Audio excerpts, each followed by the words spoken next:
अस्सलाम वालेकुम नाज़रीन, आप देख रहे हो अनूर दवाखाना यूट्यूब चैनल।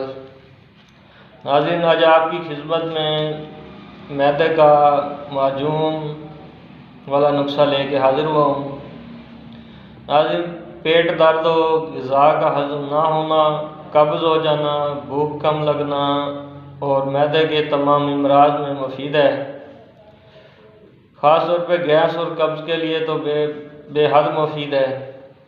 इसके अलावा मैदे के अल्सर, मैदे की तेज़ाबियत, इसमें भी तकरीबन ये नुस्खा सही काम करता है। नाज़रीन, अर्ज़ यही होती है आपसे कि आप जो है हर जो है वीडियो को लाइक, शेयर और सब्सक्राइब किया करें ताकि हर नई आने वाली वीडियो आप तक बआसानी पहुँचे। नाज़रीन, चलते हैं नुस्खे की तरफ।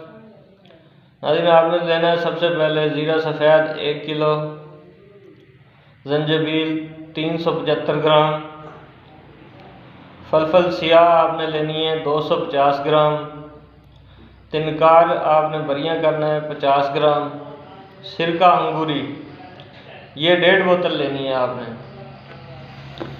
सिरका अंगूरी 1.5 बोतल।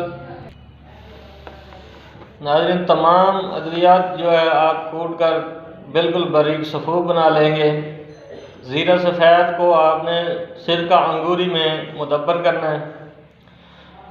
ज़ीरा सफ़ेद सिरका अंगूरी में मुदब्बर करके 3 गुना ज़्यादा इसमें आप कवाम बनाएंगे। कवाम बना के और ये सारी चीज़ें आप जो है मिक्स कर कर एक जवारिश कमूनी तैयार है आपकी। ये बेहतरीन माजून आपका तैयार हो जाएगा। बनाएं और इस्तेमाल करें। दुआओं में याद रखिए।